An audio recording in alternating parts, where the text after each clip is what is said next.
Hello, Ryan here, aka Mac, and welcome.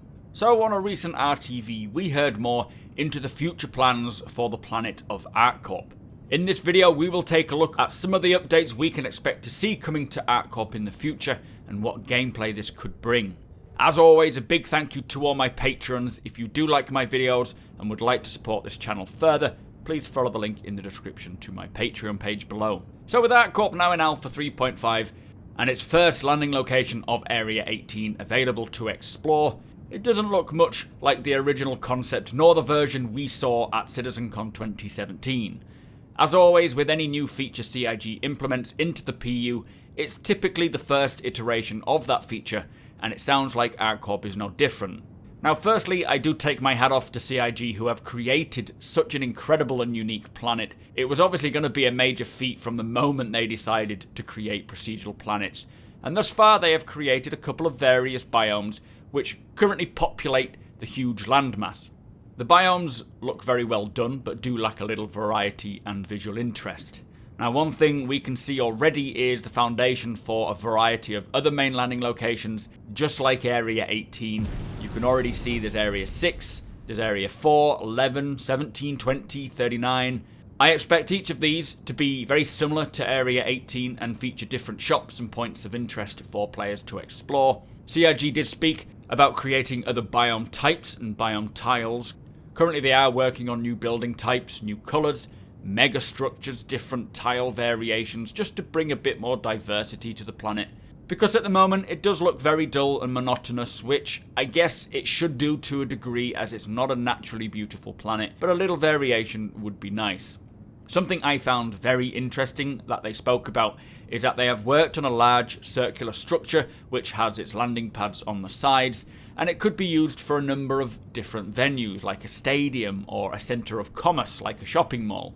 This also leads into the potential for the circular visuals that we had during the sitcom demo, and I do hope this brings back that style, but I do like the idea of having a large shopping complex, maybe just a little bit outside the main landing zones, which could be very useful, and it could be a great meeting point for orgs and groups. But this building was supposed to be ready for 3.5, but it's likely to make it into 3.6, so I'm excited to see that. Now it was also said that the original concept for Arccorp said it had oceans. We also saw that Arccorp has rain, which requires large bodies of water to provide the rain. They mentioned that they will later do some research and development for the potential of oceans, so there's a good chance that large sections of the planet could make way for oceans or even just man-made bodies of water. But this also leads into the explanation for Arccorp's atmosphere.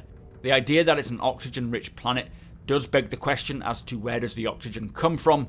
CIG will look into the potential for maybe terraformers, which could be huge structures which provide the oxygen for the inhabitants. This would be kind of cool. It also could be a place to get missions requiring you to maintain these structures or keep pirates or even little pests away from them.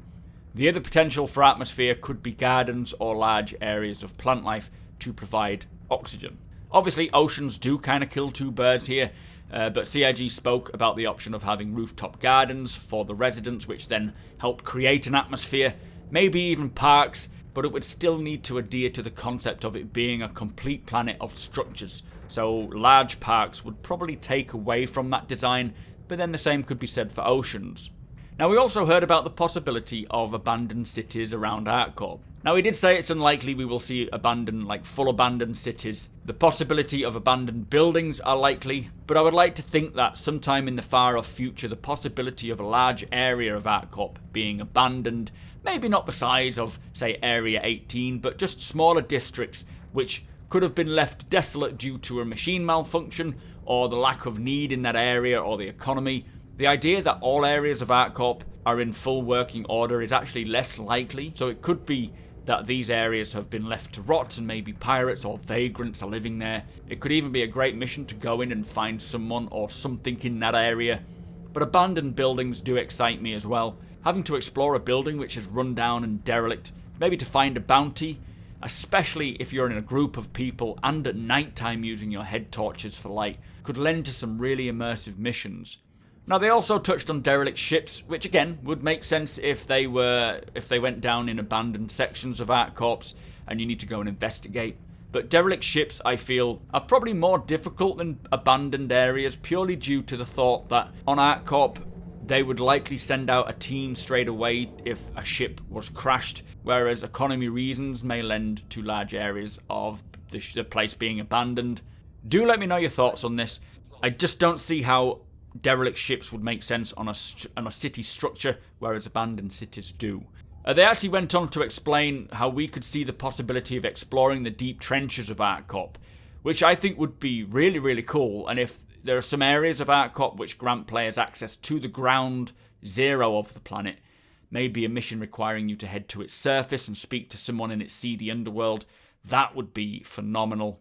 But one of the more exciting conversations we heard from CIG recently was in regards to player-owned or even org-owned buildings and structures. The recent RTV brought up the possibility of exterior customization for our owned property, changing the external paint colour, or even adding a hologram to the building.